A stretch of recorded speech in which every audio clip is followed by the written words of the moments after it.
Gujarat police की नाजायज़ असलहा बरदारों के खिलाफ कार्रवाइयाँ जारी।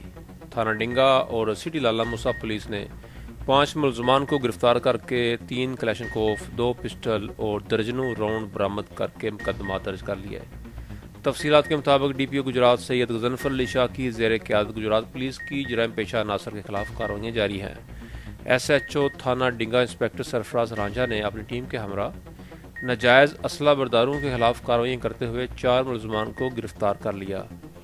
गिरफ्तार होने वाले मुलजमान में मोहम्मद नासिर सकना म्याना गोंदल के कब्जा से कलेशनकोफ मा 150 राउंड, मोहम्मद अकरम वल्द फिरोज़ खान सकना खोखरा से कलेशनकोफ मा 171 राउंड और यासर सकना मौजिया वाला के कब्जा से पिस्टल 30 बोर, तैमूर असलम सकना मलकवाल के कब्जा से 30 बोर पिस्टल बरामद हुआ।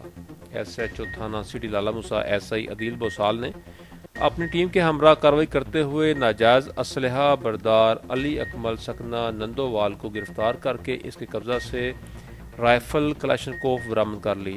गिरफ्तार मुलजमान के खिलाफ अलग अलग मुकदमा दर्ज करके तफ्तीश का आगाज़ कर दिया गया है।